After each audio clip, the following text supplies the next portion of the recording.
조금만 더 주세요. 우리는 계속해서 누가복음의 말씀을 함께 나누고 있습니다. 오늘은 세 번째 이야기인데, 우리가 공부한 지가 얼마 안 되기 때문에 첫 번째 시간, 두 번째 시간을 잠깐 정리해 드리면, 첫 번째 말씀은 은혜를 받은 자요. 누구에게 어떤 은혜가 임했는가? 우리는 누가에게 임했던 말씀의 은혜, 그리고 사가랴에게 임했던 하나님의 회복의 은혜, 그리고 마리아에게 임했던 주의 성령의 은혜에 대한 이야기들을 우리가 첫 시간에 나누었습니다. 지난 시간에는 우리가 주님을 찬양하는 성령의 사람 세 사람을 찾아갔는데, 엘리사벳의 찬양과 마리아의 찬양, 그리고 사가랴의 찬양에 대한 이야기를 함께 나누었어요. 오늘은 드디어 우리 주님의 탄생 이야기입니다. 여러분, 성탄절 우리가 말씀을 오늘 또 듣게 되는 거예요. 사실 절기를 만날 때마다 목회자의 어려움은 그 절기에 제한된 본문 속에서 일생을 설교해야 되는 어려움이 있는데, 오늘 또 그 절기에 대한 말씀이 우리가 강해의 순서 속에서 함께 나누어야 되는데, 그럼에도 불구하고 하나님께서 오늘 말씀 속에서 우리 모두에게 새로운 은혜를 허락하여 주실 줄로 믿습니다. 오늘도 하나님이 진행하시는 놀라운 구속사의 복음의 말씀이 담겨져 있는데, 저와 여러분 모두가 함께 은혜 받는 귀한 시간들이 될 수 있기를 소원합니다. 아멘. 자, 우리 한번 따라해 볼까요? 역사와 구속사. 역사와 구속사. 자, 성경을 보면 우리 주님이 그냥 오신 게 아니라 주님의 탄생이 예언되어져 있는 말씀들을 우리가 보게 됩니다. 창세기 49장 10절 같이 볼까요? 시작. 그가 유다를 떠나지 아니하며 통치자의 지팡이가 그 발 사이에서 떠나지 아니하기를 실로가 오시기까지 이르리니 그에게 모든 백성이 복종하리로다. 여기에 유다 지파를 통하여 그리스도가 오시게 됨을 이미 수천 년 전에 예언하고 있는 말씀을 우리는 보게 되지요. 뿐만 아니라 이사야 11장 1절을 우리 한번 같이 볼까요? 시작. 이새의 줄기에서 한 싹이 나며 그 뿌리에서 한 가지가 나서 결실할 것이요. 여러분, 이 말씀은 이사야 선지자를 통한 그리스도의 탄생 예언인데, 이새의 줄기에서 난다라고 하는 이야기는 유다 지파 이새의 아들인 다윗의 자손으로 오시는 예수님을 예언하고 있는 말씀이기도 하고요. 또 여기에 예수님이 나사렛 사람이 되실 것이 예언되어져 있는데, 한 가지가 나서 결실할 것이요. 이 가지라고 번역된 이 단어가 노찔이라고 하는 단어예요. 노찔이와 나사렛은 같은 말입니다. 자, 그다가 우리가 미가서 5장 2절의 말씀을 보면 예수님이 베들레헴에서 탄생하실 것을 예언하고 있죠. 같이 읽습니다. 시작. 베들레헴 에브라다야, 너는 유다 족속 중에 작을지라도 이스라엘을 다스릴 자가 내게서 내게로 나올 것이라. 그의 근본은 상고에 영원에 있느니라. 여러분 보세요. 주님이 온 인류를 구원하시기 위하여 창세전부터 예수님을 준비해 놓으셨어요. 그리고 우리는 구약의 역사 속에서 이 준비된 예수님이 이제 계속 대기하고 계시다가 하나님이 작정하신 때에 예수님이 이 땅에 오시는 우리 초림 예수를 이미 우리는 알고 있습니다. 그런데 예수님이 어떻게 오시느냐? 그것을 하나님은 그냥 막 보내시는 게 아니라 이미 성경 말씀을 통해서 유다 지파를 통해서 오신다. 다윗의 자손으로 오신다. 그리고 나사렛 사람이지만 베들레헴에서 태어날 것이다. 이것을 미리 말씀해 놓으셨던 거죠.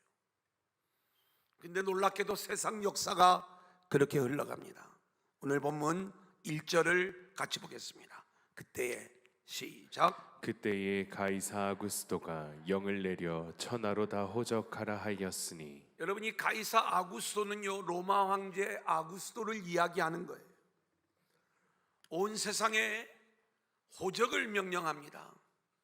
이유는 자신이 통치하는 그 모든 나라들의 인구를 조사하기 위함이고, 그 인구를 조사하는 이유는 세금을 정확하게 걷어들이고 뭔가 효과적인 통치, 그리고 자신의 통치권을 강화하기 위한 아주 지혜로운 정책이었겠죠. 자, 그렇지만 이것은 세상의 역사인데, 이 세상의 역사 위에 하나님이 진행하시는 하나님의 역사가 따로 있더라, 이 말이에요. 3절로 5절 우리 한번 같이 읽어볼까요? 시작. 모든 사람이 호적하러 각각 고향으로 돌아가매 요셉도 다윗의 집 족속이므로 갈릴리 나사렛 동네에서 유대를 향하여 베들레헴이라 하는 다윗의 동네로 그 약혼한 마리아와 함께 호적하러 올라가니 마리아가 이미 잉태하였더라. 여러분, 지금 마리아와 요셉이 호적 명령을 지켜야 하기 때문에 자신들의 원래 본 동네는 나사렛인데 호적을 하기 위하여 베들레헴에 가는 거예요. 근데 이미 배는 만삭이에요. 여러분, 가고 싶었겠습니까? 왜 하필이면 이런 제도를 만들어서 아이를 낳아야 될 때 어쩔 수 없이 호적을 위하여 먼 길을 떠나야 되는 이 땅의 역사 이야기예요. 아마 그런 명령이 없었다면 베들레헴에 갈 일이 없었을 텐데 어쩔 수 없이 베들레헴까지 가야 하는, 하지만 이 일로 인하여 베들레헴에서 출생하는 하나님의 예언의 말씀이 이루어지고 있는 이 장면을 우리는 보게 되는 거예요. 여러분, 우리는 이 아구스도의 호적 명령과 관련해서 수많은 학자들의 이야기를 들을 수가 있어요. 많은 학자들은 이 아구스도가 정말로 이런 호적 명령을 내렸는가 역사적인 기록을 찾는데 혈안이 되어져 있습니다. 사실 성경을 역사적 사실로 보려고 하는 오류인 거죠. 성경은 하늘의 이야기를 우리에게 말씀해 주는 건데 거기에서 역사적인 어떤 정확성, 제가 정확하지 않다고 이 말씀을 드리는 게 아니라 역사책으로, 과학책으로 성경을 읽는 게 얼마나 어리석은 일인가를 여러 번 말씀을 드렸잖아요. 그리고 왜 하필이면 누가가 이 아구스도를 소환하고 있을까? 이 아구스도 황제는 실제로 우리가 잘 알고 있는 팍스 로마나, 자기의 모든 그 정복지에 로마를 통한 평화의 세계를 추구하는 그러한 인물이었어요. 아구스도가 팍스 로마나를 외쳤던 것처럼 이제 예수 그리스도가 오심으로 팍스 크리스티, 그리스도의 평화가 이루어지는 그 나라를 갈망하며 누가가 이 아구스도를 소환했을 것이다, 이렇게 이야기하는 학자들이 있습니다. 물론 학자들의 연구 속에 나오는 좋은 관점이기도 하지만 우리는 성경을 이 땅의 역사와 연결지어서 읽어나갈 때 하나님이 그 땅의 역사를 뛰어넘어 운행하고 계시는 구속사가 있다는 것을 우리는 잊지 말아야 되는 거예요. 이게 더 정확한 하나님의 의도를 우리가 찾아갈 수 있는 그러한 모습인데, 하나님의 구속사의 관점에서 보면 지금 이 아구스도 황제의 호적 명령으로 인하여 예수님은 원래 나사렛 사람으로 불려야 되지만 베들레헴에서 태어나실 수밖에 없었어요. 왜 하필이면 베들레헴이냐, 어디서 태어나든지 무슨 상관이 있느냐? 그것은 예수님이 어떤 분인가를 우리 가운데 보여주는 말씀인데, 우리가 잘 알고 있는 것처럼 이 베들레헴은 그 말씀의 의미가 떡집인 거예요. 우리 주님은 영적 기근 속에 있는 저와 여러분의 그 배고픔, 정말로 먹을 양식이 없어서 이 땅에서 영적으로 쓰러져가는 우리 모두를 살리시기 위한 하늘에서 내려온 생명의 떡이신 예수님이시기에, 그 떡이신 예수님은 떡집에서 태어나야 되는 거예요. 베들레헴의 탄생은 바로 예수님이 어떤 분인가를 우리 가운데 보여주기 위한 그러한 말씀이고, 그렇게 예언이 되어졌던 거고, 이 땅의 역사는 황제가 자신의 통치권을 강화하기 위해 호정명령을 내렸지만, 하나님은 그 역사를 이용해서 떡집에 생명의 떡을 보내시는 하나님의 구속사를 성취해 내시는 것입니다. 여러분, 시편 87편 6절 말씀을 볼까요? 성경은 계속 이 내용을 우리 가운데 예언하고 성취되는 것을 보여주고 있죠. 시작. 여호와께서 민족들을 등록하실 때에는 그 수를 세시며 이 사람이 거기서 났다 하시리로다. 시편의 말씀에도 호정 명령과 그 명령에 따라서 결국 주님이 베들레헴에서 태어날 수밖에 없었음을 말씀해 주고 있는 거고요. 히브리서 7장 14절 시작. 우리 주께서는 유다로부터 나신 것이 분명하도다. 이 지파에는 모세가 제사장들에 관하여 말한 것이 하나도 없고. 자, 유다 지파로부터 나시는 것이 분명하다는 이 말씀, 누가복음 2장 11절. 오늘 다윗의 동네에 너희를 위하여 구주가 나셨으니 곧 그리스도 주시니라. 우리 주님이 유다 지파를 통하여 오신다는 그 말씀이 다윗의 동네에 너희를 위하여 구주가 나셨다. 다윗의 자손 유다 지파로 오신 우리 주님의 예언의 성취를 보여주는 말씀인 거예요. 저는 오늘 이 말씀을 묵상하면서 우리 인생을 살아가고 있는 이 세상 역사를 생각해 보았어요. 여러분, 우리 뜻대로 되는 일이 없죠. 세상 역사가 내가 기도하고 내가 원하는 대로 모든 일들이 잘 이루어지면 얼마나 좋겠습니까?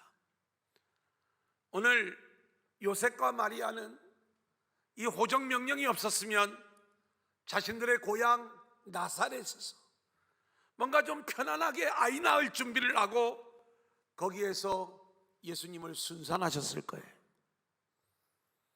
근데 세상은 로마의 식민 상태, 황제가 명령을 내리면 그 명령을 따라야 돼요.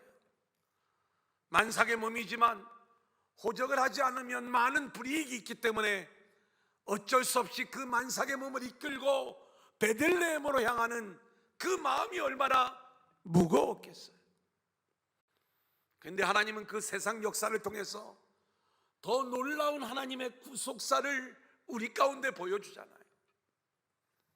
자, 그렇다면 우리는 우리의 신앙생활을 어떻게 해야 되는가?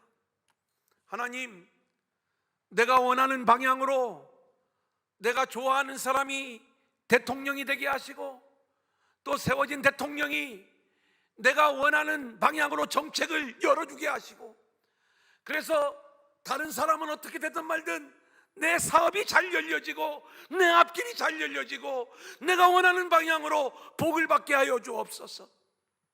우리가 이렇게 신앙생활을 하고 있다면 우리의 신앙은 큰 오류를 범하고 있는 거예요. 이 세상의 역사는 죄악의 역사예요. 우리가 기대할 수 있는 것들이 없는 거예요. 하지만 하나님은 그러한 죄악의 역사 속에서도 이 땅에 구주를 보내시고, 그리고 그 주님을 통하여 우리를 구원하시는 하나님의 구원의 역사를 보여주시는 줄로 믿습니다. 아멘. 그러기에 비록 이 땅의 역사 속에서 여러분들이 환난을 겪고 어려움을 겪는다 할지라도 우리를 향한 하나님의 일하심은 분명한 거예요. 저와 여러분을 구원하셔서 하늘의 주인공으로 세우시는 이 놀라운 일들을 하나님은 이루어 주시는 줄로 믿습니다. 아멘. 그렇다면 우리가 해야 될 일들이 뭐예요? 하나님은 철저히 저와 여러분을 하나님을 붙잡는 사람으로, 예수를 붙잡는 사람으로 이끌고 계신 줄로 믿습니다. 아멘. 그래서 때로는 이 역사 속에서 우리를 고난받게도 하시고, 우리를 고통 가운데 밀어넣기도 하시고, 때로는 우리를 어려움 가운데 몰아넣기도 하지만, 우리를 결국 구원하시는 하나님의 일하심을 우리가 알고 있다면 우리는 그 하나님을 즐거워하고 하나님의 일하심을 즐길 수 있기를 소원합니다. 아멘. 그래서 어렵고 힘들다고 너무 지쳐하지 마시고, 우리를 위하여 구원하실 하나님의 일하심을 우리가 알고 있기에 구원의 하나님을 즐거워할 수 있는, 기쁨으로 인생을 살아갈 수 있는 저와 여러분들이 될 수 있기를 소원합니다. 아멘. 자, 두 번째 우리 한번 따라해 볼까요? 예수의 탄생. 예수의 탄생. 6절로 7절 같이 읽겠습니다. 시작. 거기 있을 그때에 해산할 날이 차서 첫 아들을 낳아 강보로 싸서 구유에 뉘었으니 이는 여관에 있을 곳이 없음이로라. 요셉과 마리아가 베들레헴에 호적하러 왔는데 하필이면 여관에 있을 곳이 없는 거예요. 많은 사람들이 호적하러 이 베들레헴에 몰려들었는가? 많은 분들이 그런 어떤 진단들을 하지만 우리가 좀 더 깊이 성경을 연구해 보면 예수님의 실제 탄생일이 초막절과 아주 깊은 연결을 가지고 있습니다. 이것은 우리가 주일 예배에 다시 한번 설명드리기가 너무 많은 시간이 들어가니까, 그래서 아마 이 초막절을 지키기 위하여 예루살렘에 수많은 사람들이 몰려들었을 것이고, 예루살렘과 베들레헴의 거리는요 바로 붙어 있어요. 마치 과거에 이 유성이 대전이 아니었을 때 대전과 유성이 붙어 있는 것처럼 예루살렘과 베들레헴이 붙어 있는 거예요. 이 베들레헴의 여관이 절기를 지키러 온 사람들로 인하여 가득 찼을 것이다. 예수님이 구유에 누이실 수밖에 없는 거예요. 우리 주님이 구유에 나신 걸 보니까 얼마나 참 불쌍하시다. 정말 낮고 천한 모습으로 오셨구나. 근데 베들레헴에 예수님이 태어나셔야만 됐던 것처럼 구유에 누이게 하신 하나님의 진짜 뜻은 따로 있다는 것을 우리가 알아야 돼. 자, 누가복음 2장 7절, 12절, 16절 계속해서 보겠습니다. 시작. 첫 아들을 낳아 강보로 싸서 구유에 뉘었으니 자, 보니까 구유에 누였다고 했어요. 12절. 너희가 가서 강보에 쌓여 구유에 뉘어 있는 예, 아기를 보니 구유에 누여 있는 아기를 본다고 말씀하고 있어요. 16절. 빨리 가서 마리아와 요셉과 구유에 누인 아기를 찾아서. 자, 예수님의 탄생 이야기를 구유에 누여 있는 아기, 구유에 누여 있는 예수, 구유와 연결시켜서 계속 말씀을 하고 있는 거예요. 왜 누가복음은 구유에 누여 있는 이 아기를 얘기해 주는 것일까? 여러분들이 또 오해하고 있는 장면 중에 하나가, 구유하면 우리는 늘 우리식으로 생각을 하니까 말구유를 생각을 하는데, 이스라엘은 구유하면 말구유가 아니라 양구유예요. 그러니까 양의 먹이를 담아놓는 여물통이에요. 여기에 예수님이 누워 있는 거예요. 마치 양의 먹이처럼 양구유에 누워 있는 우리 주님의 이야기. 왜 예수님을 구유에 누워 있는 예수님이라고 이야기했을까? 학자들은 이 부분을 아주 깊이 연구를 합니다. 자, 창세기 3장 18절을 볼까요? 땅이, 시작. 땅이 내게 가시덤불과 엉겅퀴를 낼 것이나 내가 먹을 것은 밭의 채소인즉. 자, 이 말씀은 우리 인간이 하나님 앞에 선악과 나무의 열매를 따먹는 범죄를 저질렀을 때에 남자에게 임했던 하나님의 심판의 말씀입니다. 땅이 저주를 받아 이제는 가시덤불과 엉겅퀴를 낼 것이다. 이때 아담이 하나님 앞에 반문해요. 물론 성경에는 안 나옵니다. 우리가 이 성경을 유대의 랍비들이 풀어준 유대의 전승을 미드라시라고 말씀을 드렸죠. 미드라시 전승에 의하면, 그럼 나는 뭐 먹고 삽니까? 이 아담이 하나님 앞에 방문하는 거예요. 땅이 가시와 엉겅퀴를 내면 도대체 나는 무엇을 먹고 살아야 됩니까? 그러면서 이 구유 이야기가 나오는 거예요. 구유에 묶여 나의 나귀와 더불어 먹어야 합니까? 땅이 먹을 것을 내지 않는다면 나귀들이 구유에 있는 것을 먹는 것처럼 내가 그것을 먹어야 됩니까? 이 내용을 아담이 하나님 앞에 반문하는 거예요. 그래서 학자들은 이 미드라시의 이야기를 잘 알고 있기 때문에 아마 이 누가가 이 내용을 알고 구유에 누이신 아기 예수님을 설명함으로써 첫째 아담과 대조되는 둘째 아담으로서의 예수님을 설명하는 것일 것이다. 우리가 아무리 생각해봐도 성경 말씀은 쉬워야 되는 거예요. 그렇기 때문에 우리가 여기까지 더 깊이 묵상하기가 쉽지 않죠. 두 번째는 이 구유에 대한 예언의 말씀이 이사야 1장 3절에 나와 있어요. 사실 이 말씀이 더 왜 구유에 누이신 아기를 우리에게 말씀하는지를 잘 설명해 주고 있죠. 한번 같이 보겠습니다. 손은 시작. 소는 그 임자를 알고 나귀는 그 주인의 구유를 알 것만은 이스라엘은 알지 못하고 나의 백성은 깨닫지 못하는도다 하셨도다. 여러분 보세요. 우리가 구유는 나귀도 마찬가지고 양도 마찬가지예요. 자기가 먹어야 될 구유가 어디에 있는가? 이 구유의 주인은 원래 목자지요. 그 주인의 구유. 그러니까 양은, 우리는 내가 어디로 가서 구유가 있고 그 구유에 먹을 것이 있는가를 알아야 되는데, 하나님만이 우리의 구유의 주인이 되시고 하나님이 우리에게 먹여주시는 것을 우리가 먹어야 되는데, 나귀도 알고 모든 짐승들이 다 이걸 알고 있는데 이스라엘은 이걸 모르고 하나님 앞에 불순종하고 있다는 이사야의 예언인 거예요. 근데 이제 그 구유에 예수님이 누워 계세요. 양 구유에. 양의 먹이로 주님이 오신 거예요. 생명의 떡으로 베들레헴에 오신 주님, 양의 먹이로 그 여물통에 그 먹이로 자신을 내어주시는 주님의 모습으로 오신 그 주님. 양은 누구예요? 우리들이에요. 이스라엘 백성들이에요. 당신의 백성들에게 당신의 몸을 생명의 떡으로 양식으로 내어주시기 위해 구유에 누이신 우리 주님의 이야기를 성경은 우리 가운데 말씀하고 있는 것입니다. 여러분, 여기에 또 놀라운 하나님에 대한 묵상이 있습니다.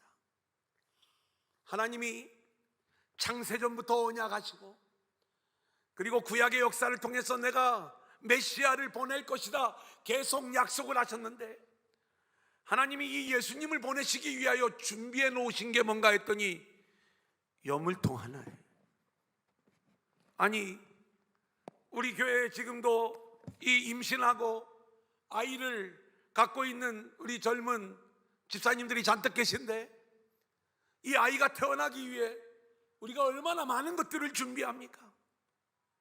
사람도 한 생명이 태어나기 위해 정말로 많은 것들을 준비해 놓았는데, 예수님이 탄생하시는데, 온 세상의 구주가 탄생하시는데 여호와 이레에 하나님이 준비해 놓은 게 딸랑 구유 하나예요. 그것도 더러운 거, 깨끗한 건 절대 아니었을 것 같아요. 여러분, 이것이 우리 인생을 향한 하나님의 준비입니다.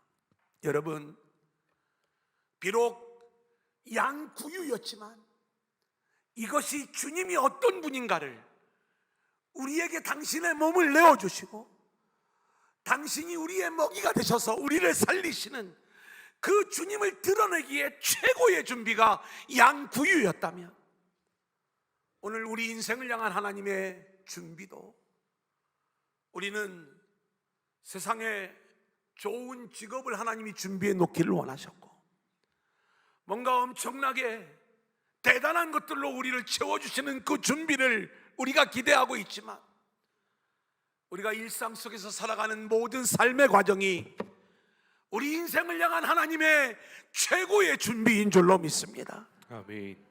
양구유에 예수님을 보내신 것은 예수님이 어떤 분인가를 잘 알려주는 것처럼 우리로 하여금 그 주님을 믿게 하시려고, 그 주님을 붙잡게 하시려고 우리의 삶을 여호와 이레 하나님이 하루하루 준비하시면서 이끌고 계신 줄로 믿습니다. 아멘. 그것이 화려한 침대가 아닐지라도, 더러운 양구유의 모습이라 할지라도 여러분 두려워하지 마시고 최고의 준비를 즐거워하시면서 아멘. 하루하루를 살아가는 저와 여러분들이 될 수 있기를 소원합니다. 아멘. 이제 마지막 세 번째 한번 따라합니다.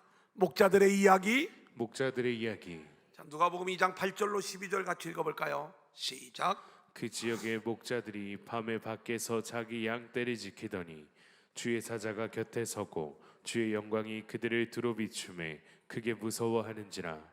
천사가 이르되 무서워하지 말라. 보라, 내가 온 백성에게 미칠 큰 기쁨의 좋은 소식을 너희에게 전하노라.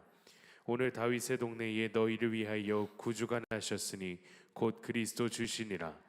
너희가 가서 강보에 쌓여 구유에 뉘어 있는 아기를 보리니 이것이 너희에게 표적이니라 하더니. 예, 우리가 이 말씀을 보면 누가복음의 예수님의 탄생 이야기와 특별히 마태복음의 예수님의 탄생 이야기가 굉장히 비교되는 장면들을 우리가 보게 됩니다. 제가 처음 시작할 때 왜 복음서를 4개나 주셨는가 이 내용을 말씀을 드렸죠. 마태복음은 유대인들에게 유대인의 왕으로 오시는 메시아 예수님을 설명해 주는 책이에요. 그래서 역사적인 사실이 다른 게 아니라 이 마태의 관점에서는 동방박사 세 사람이 유대인의 왕을 찾아오는 이야기예요. 그리고 그 왕께 경배하는 이야기이고 왕에 걸맞는 황금과 유향과 모략을 드리는 이야기예요. 근데 오늘 누가복음에 등장하는 예수님은 구유에 누이신 예수님, 그리고 그 주님은요 목자들의 경배를 받아요. 아무런 예물이 준비되어 있지 않아요. 이 목자들은 당시에 멸시받고 천대받던 자들이에요. 왜 누가는 이 내용을 우리 가운데 기록하고 있는가? 누가는 예수님이 어떤 분인가를 우리에게 알려주는데 인자로 오신 예수님, 사람의 모양으로 오신 예수님, 하지만 죄가 없으신 우리 주님. 근데 그 주님이 오셔서 하실 일들이 교만하고 부한 자들을 오히려 낮추시고 그리고 비천하고 천한 자들을 높이시는 이 사명을 감당하는 주님이시기에 천하고 낮은 이 목자들이 주님을 찾아와 경배하는 이야기들을 우리 가운데 들려주고 있는 것입니다. 양떼를 지키던 목자들에게 주의 사자가 나타납니다. 주의 사자가 나타나면서 주의 영광이 이 목자들에게 비춰지는 순간 목자들이 두려움 가운데 떨게 되죠. 이제 천사들이 이야기하는 거예요. 무서워하지 말라. 그리고 오늘날 다윗의 동네에 너희를 위하여 구주가 나셨는데 곧 그리스도 주시니라. 하늘의 메시지가 이들 가운데 선포되어지는 거예요. 구주 예수 탄생의 놀라운 복음을 듣게 되는 것입니다. 그리고 13절 14절 말씀을 보면 이제 천군 천사들의 찬양의 이야기를 듣게 돼요. 같이 볼까요? 호련히 시작. 호련히 수많은 천군이 그 천사들과 함께 하나님을 찬송하여 이르되 지극히 높은 곳에서는 하나님께 영광이요 땅에서는 하나님이 기뻐하신 사람들 중에 평화로다 하니라. 여러분, 이 장면 속에서 우리가 또 하나 묵상할 내용이 있는데 왜 누가는 예수님 탄생 이야기의 목자를 등장시키는가?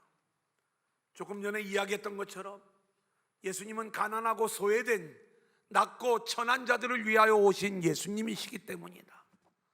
물론 맞는 내용도 있고 또 맞지 않는 부분들도 있겠죠. 학자들은 예수님이 선한 목자로 오셨기 때문에 목자의 이미지를 우리 가운데 들려주는 것일 것이다. 요한복음 10장 11절에 예수님이 나는 선한 목자라 선한 목자는 양들을 위하여 목숨을 버린다, 이렇게 말씀하고 있어요. 또 사무엘상 16장 11절 말씀을 보면 사무엘이 이새에게 이르되 내 아들들이 다 여기 있느냐? 이새가 이르되 아직 막내가 남았는데 그는 양을 지키나이다. 이새의 막내 아들은 우리가 잘 알고 있는 것처럼 다윗이에요. 다윗은 자기 아버지의 양을 치는 자로 나타나고 있어요. 양을 치는 목자 다윗처럼 다윗의 자손으로 오시는 예수님, 다윗 같은 목자의 모습이신 예수님을 설명하려고 이 목자를 이야기하는 것일까? 물론 우리가 성경의 여러 이야기들과 연결시켜 가면서 다양한 해석들을 할 수 있겠지만, 우리가 좀 더 복음적인 해석을 해보면 목자는 양 구유의 주인인 거예요.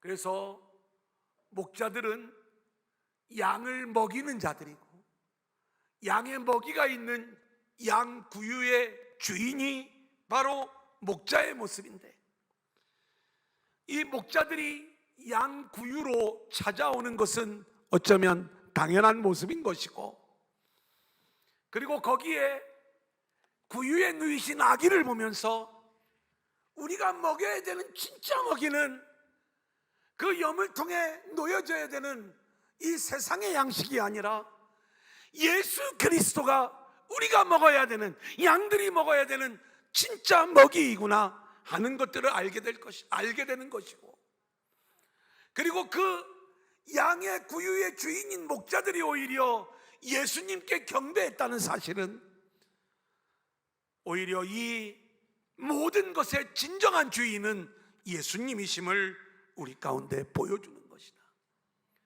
그래서 이 복음을 들은 이 목자들이 하는 일들이 무엇인가? 이걸 우리가 먼저 살펴보기를 원하는데 15절로 20절까지의 말씀입니다. 같이 볼까요? 시작. 천사들이 떠나 하늘로 올라가니 목자가 서로 말하되 이제 베들레헴으로 가서 주께서 우리에게 알리신 바 이 이루어진 일을 보자 하고 빨리 가서 마리아와 요셉과 구유에 누인 아기를 찾아서 보고 천사가 자기들에게 이야기에 대하여 말한 것을 전하니 듣는 자가 다 목자들이 그들에게 말한 것들을 놀랍게 여기되 마리아는 이 모든 말을 마음에 새기어 생각하니라.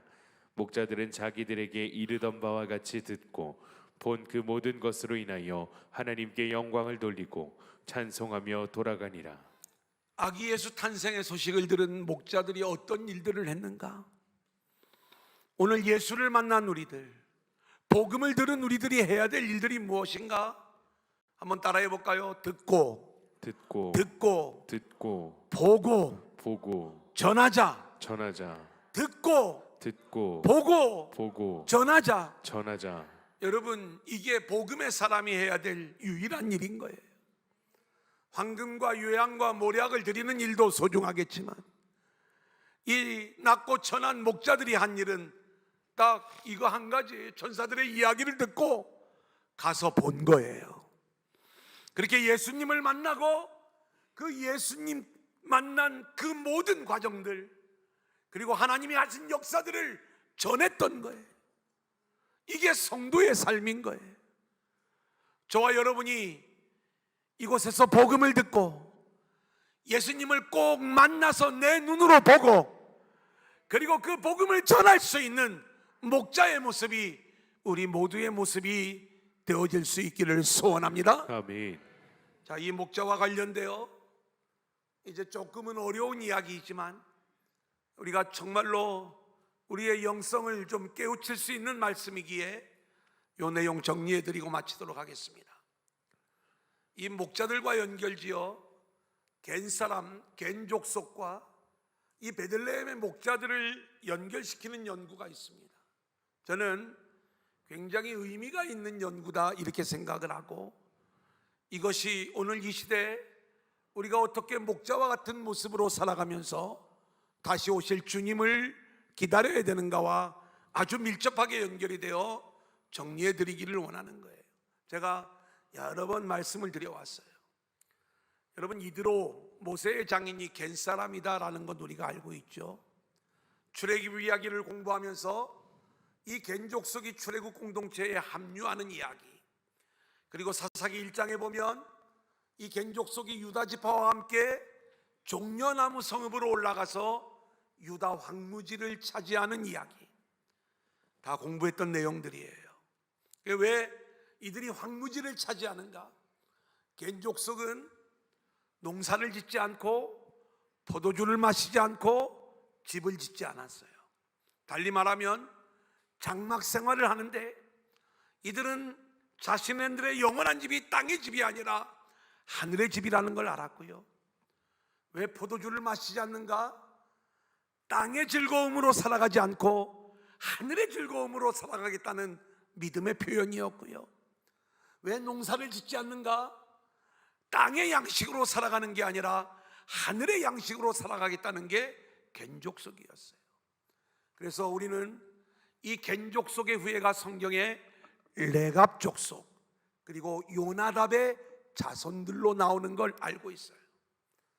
제가 예후 이야기를 할 때 예후와 요나답의 개혁운동을 이야기하면서 이 요나답이 겐 사람이다, 레갑 족속이다, 같은 말이거든요. 그리고 이 요나답의 자손들도 계속해서 그들은 포도주를 마시지 않고 장막 생활을 하며 농사를 짓지 않는 거예요.